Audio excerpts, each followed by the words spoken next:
Сәлем баршаңызға, менің каналыма қош келдіңіздер. Біз бүгін Аянат екеуміз Аянатқа арналған юбка тігеміз. Кәні Аянат, барлығына сәлем деп қой. Кәні? Сәлем. Сонымен менде мынадай кожа материал бар тұғын, асталық материал. Осы материалдан мен Аянатқа юбка тігетін боламын. Бізге керекті өлшем 40 сантиметр бар болғаны. Осы қазір өлшеп көреміз қандай сантиметр екенін. Содан кейін бастайтын боламыз. Арнама тіркеліп, қоңырау белгісін басып қойды, ұмытпаңыздар. Бізге керекті өлшем 40 сантиметр болатын, оны қазір көреміз. Ровно 40 сантиметр екен. Бұлай 35 сантиметр. Яғни біз тек бар болғаны мына жақ бөлігін қосып, мына жақтан резинка орнататын боламыз және астын обработка жасайтын боламыз.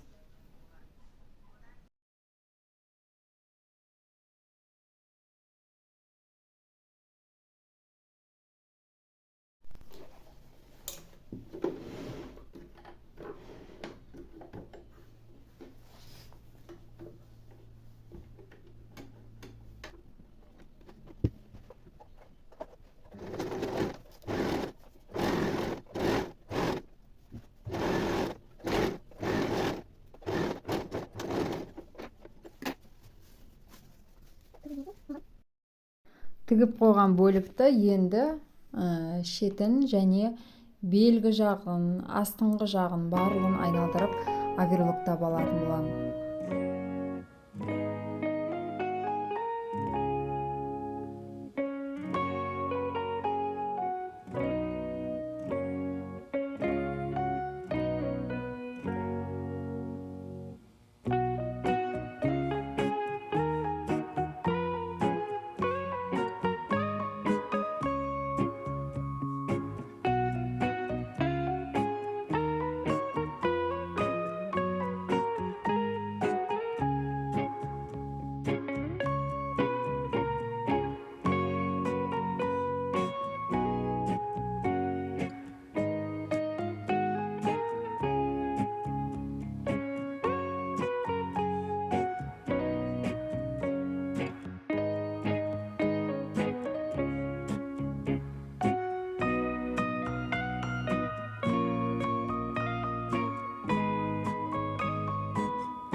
Бізде міне осындай бөлік дайын болды.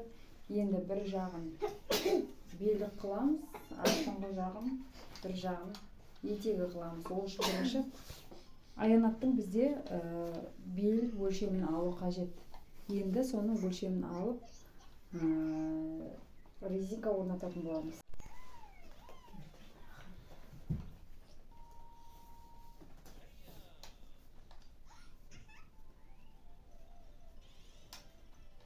Остыр, қыспасын.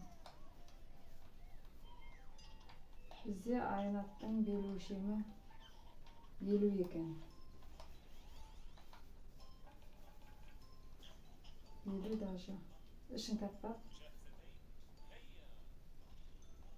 Даже 49. Енді біз 50-ге сол өлшем бойынша резинка орнататын боламыз. Осылай резинканы өлшеп алдым және қосып тігіп аламын ба деп бастап ойлағанмын. Кейіннен бірінші юбканы жаңағыдай резинка қоятын жерін тігіп алу керек екенін түсініп, в общем, бірінші юбканы тіктім, содан кейін барып резинканы салып айналдырып тігіп шықтым.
Беліне замауымызды орнатып осылай тігіп алдым.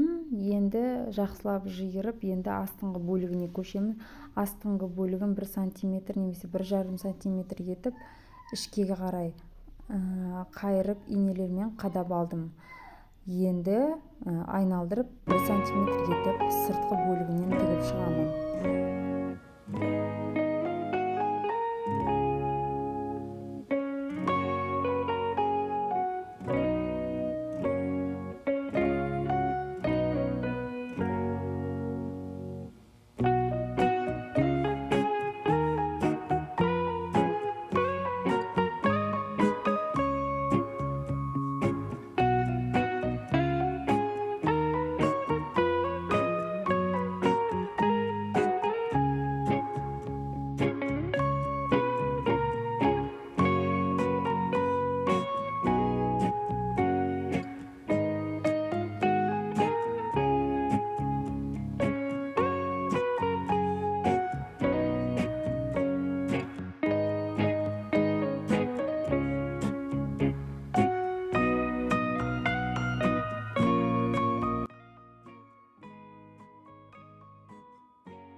Ал қыздар, біздің тіккен көйлегіміз бар болғаны 10 минут уақыт кетті.